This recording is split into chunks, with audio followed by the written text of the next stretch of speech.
Okey, baiklah. Jadi majlis dengan sukacitanya mempersilakan Syed Muhammad Zulfikar bin Syed Al-Sagaf, Jamil, untuk menyampaikan tazkirahnya yang bertajuk bersyukur kepada Allah. Okey, dengan segala hormatnya dipersilakan.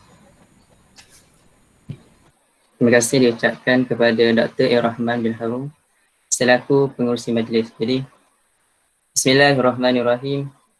Alhamdulillahirabbil alamin. Wassalatu wassalamu ala asyrafil anbiya'i wal mursalin. Sayyidina Muhammadin wa ala alihi wa sahbihi ajma'in. Arsalahullahu basyiran wa nadhira baina yaday sa'ah. Fa'adda al-amanah wa ballagha risalah wa nasaha al-ummah wa jahada fillahi haqqa jihadih hatta atahul yakin. Assalamualaikum warahmatullahi wabarakatuh.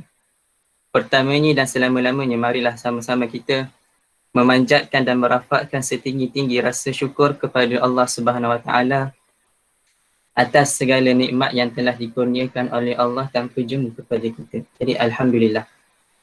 Pertama sekali, berkenaan tajuk yang saya pilih iaitu bersyukur kepada Allah Subhanahu Wa Taala. Marilah kita menghayatilah makna bersyukur. Dari segi makna, bersyukur ni bermaksud menzahirkan rasa penghargaan atas sesuatu nikmat. Ia adalah satu perbuatan yang memperlihatkan sesuatu sikap merendah diri dan latihan menjauhkan diri daripada sifat sombong. Syukur pada istilah ialah seseorang hamba yang menggunakan semua nikmat kurniaan Allah kepadanya, kepada diri sendiri untuk mentaati Allah. Maksudnya adalah dengan menggunakan nikmat-nikmat itu dalam jalan keredaan Allah. Kerana sombong adalah lawan kepada syukur. Sifat sombong telah menyebabkan iblis dikeluarkan dari syurga dan dilaknat oleh Allah Subhanahu Wa Taala. Hal ini kerana iblis enggan tunduk menyembah manusia pertama yang diciptakan oleh Allah Subhanahu Wa Taala, iaitu Nabi Adam alaihi salam. Yang mana iblis sombong kerana menganggap dirinya yang dicipta daripada api adalah lebih baik daripada Nabi Adam yang diciptakan daripada tanah. Kisah ini telah terkandung dalam Al-Quran sebagaimana ayat berikut yang bermaksud, dan ingatlah ketika kami berfirman kepada malaikat, tunduklah beri hormat kepada Nabi Adam. Lalu mereka sekaliannya tunduk memberi hormat melainkan iblis. Ia enggan dan takbur dan menjadilah ia dari golongan yang kafir. Surah Al-Baqarah ayat yang ke-34. Rakan-rakan yang dihormati, bersyukur adalah sifat seorang hamba yang tunduk kepada Tuhannya, iaitu pencipta. Ia menjadi benteng kepada sifat-sifat mazmumah yang lain seperti hasad, dengki, mengadu domba, fitnah, memfitnah, serta riak dan takbur. Jadi, baiklah kerana mengingati waktu yang tersedia ni tidaklah terlalu lama. Jadi, maka langsung saya masuk kepada isi ceramah yang saya pilih, iaitu bertajuk bersyukur kepada Allah Subhanahu Wa Taala. Bersyukur adalah satu perkara yang diperintahkan oleh Allah Subhanahu Wa Taala, yang mana firman Allah Subhanahu Wa Taala, washkuru ni'matallahi in kuntum iyyahu ta'budun. Sadaqallahul azim. Surah An-Nahl ayat 114. Yang bermaksud, bersyukurlah kepada nikmat Allah jika benar-benar kamu hanya menyembahnya semata-mata. Jadi kita perlulah memperbanyakkan ucapan Alhamdulillah di mana saja kita berada, kerana ianya boleh diucapkan secara lisan ataupun hati sebagai izharnya. Ia sedikit sebanyak dapat menjadi sebagai tanda kita ni bersyukur dan kita adalah hamba yang sentiasa mengingati Allah Subhanahu Wa Taala. Perkataan ataupun kalimah Alhamdulillah adalah satu ungkapan ringkas yang amat mudah untuk dilontarkan dan dikeluarkan dari mulut seseorang individu sebagai tanda kesyukuran kita kepada Allah terhadap nikmat dan rezeki yang telah dikurniakan. Namun begitu, tidak ramai insan yang benar-benar melazimi lisan mereka dengan perkataan tersebut. Justru itu, kita hendaklah melatih diri kita ini dengan perkara tersebut supaya kita dapat memperoleh ganjaran pahala beserta kebaikan yang telah dijanjikan oleh Allah Subhanahu Wa Taala. Selain itu, seseorang yang bersyukur akan sentiasa berwaspada dan berhati-hati dengan sentiasa mengingatkan dirinya serta orang lain di sekelilingnya untuk berbuat baik sesama insan. Jadi sidang pendengar yang dirahmati oleh Allah Subhanahu Wa Taala, seterusnya ialah dalam menjalani kehidupan seharian, kita juga perlulah menerapkan nilai-nilai murni yang dapat menaikkan dan meningkatkan martabat diri, individu dan kualiti diri. Kita perlulah memperbanyakkan ucapan terima kasih sama ada melalui lisan ataupun tangan, yang mana melalui tangan ni adalah bertai ataupun bertulis. Kita juga perlu memberikan pertolongan kepada mereka yang memerlukan pertolongan, kerana tanpa kita sedar, ramai golongan yang memerlukan pertolongan di sekeliling kita. Contohnya adalah dengan kita memberikan bantuan dari segi kewangan atau duit, makanan, pakaian dan lain-lain. Dengan itu jelaslah kita menghargai dan berkongsi rezeki kita dengan orang lain, yang mana perkara ni perkara yang bukan semua orang boleh lakukan. Hanya insan dan individu yang betul-betul dipilih oleh Allah SWT yang mampu berbuat sedemikian. Jadi di samping itu, setiap Muslim mesti melakukan amal ibadah di tempat yang sesuai, di mana sahaja berada, sama ada melalui fizikal dan rohani yang melalui hati, yang menggambarkan kita ni menggunakan nikmat kesihatan dan kelapangan dengan betul dan sebaiknya. Orang yang bersyukur adalah mereka yang mana jika dia melihat orang yang kurang harta, maka dia akan bersyukur atas kelapangan rezeki yang dikurniakan oleh Allah kepadanya.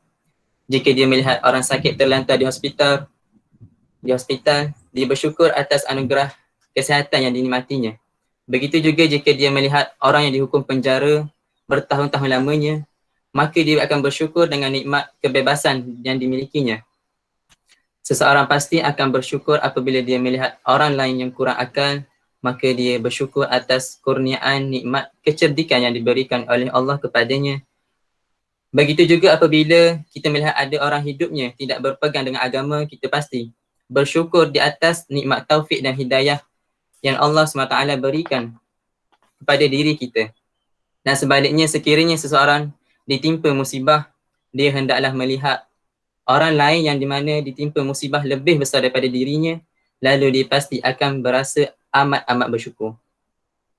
Satu firman Allah Subhanahu Wa Taala yang sudah sangat-sangat kita biasa dengar, yang mana yang berbunyi, A'udzubillahi minasyaitonirrajim, wa idh ta'adzana rabbukum la in syakartum la azidannakum wa la in kafartum inna azabi lasyadid.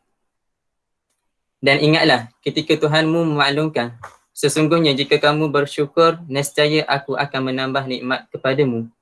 Tetapi jika kamu mengingkari nikmatku, maka pasti azabku sangat berat. Surah Ibrahim ayat 7. Jadi sebagai penutup atau kesimpulan daripada pengisian saya yang tidak seberapa pada petang ini, ialah mereka yang bersyukur ni adalah mereka yang sentiasa memuji Allah Subhanahu Wa Taala, menunaikan setiap suruhan dan meninggalkan segala larangannya. Golongan yang bersyukur juga mengakui kebesaran dan keagungan Allah Subhanahu Wa Taala. Manakala bagi golongan yang tidak bersyukur, bermakna mereka telah kufur kepada nikmat Allah Subhanahu Wa Taala. Mereka merasa tidak cukup dengan apa yang dimiliki dan mudah dihasut oleh syaitan. Mereka mengkhianati amanah yang diberi, tamak dalam harta, sentiasa merasa tidak puas apabila melihat kesenangan yang dimiliki oleh orang lain dan tidak takut kepada azab Allah SWT. Na'udzubillah. Antara doa yang diajar oleh Rasulullah sallallahu alaihi wasallam kepada kita yang berbunyi, Allahumma a'inni ala dzikrika wa syukrika wa husni ibadatik. Yang bermaksud, ya Allah, bantulah aku untuk mengingatimu, bersyukur kepadamu dan melakukan ibadat kepadamu dengan baik. Oleh itu, marilah kita jadilah hamba yang bersyukur, kerana umumnya kita telah mengetahui bahawa segala nikmat yang diberikan datangnya daripada Allah SWT, dan kita perlu menterjemahkannya dengan rasa syukur dengan menggunakan kurniaan nikmat itu pada jalan yang betul dan pada jalan yang diredai oleh Allah SWT.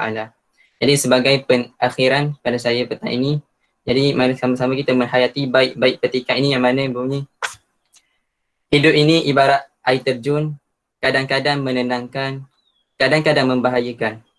Dengan sebab kita, orang boleh gembira, dan dengan sebab kita juga, orang boleh merana. Hukum alam sentiasa berputar, ada masa indah, ada masa terpaksa pasrah. Kuncinya adalah syukur. Jadi sekian itu saja dari saya. Aku liqauli hadza wa astaghfirullahalazim wa li wa lakum. Wassalamualaikum warahmatullahi wabarakatuh. Wallahu ta'ala alam.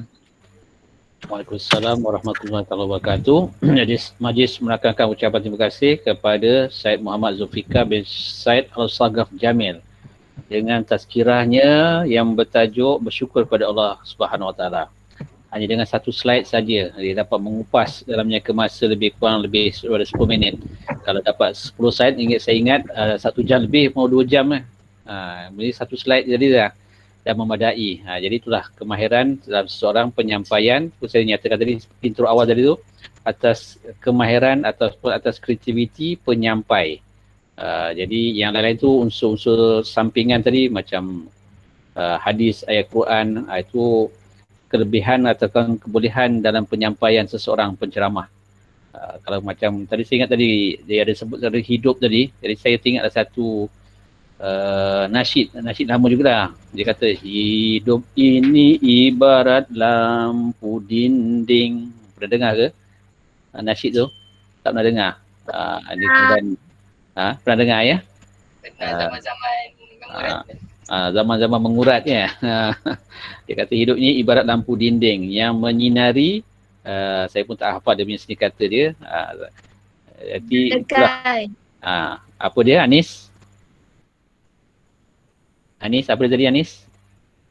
Kumpulan apa? Kumpulan nasyid apa tu? Tapi saya ingat kumpulan nasyid Al-Jawahir ke kumpulan nasyid apa ni? Perempuan ni kumpulan ni yang menyanyi lagu apa, yang menasyidkan lagu ni lah. Okey lah. Jadi saya stop setakat ni untuk rakaman.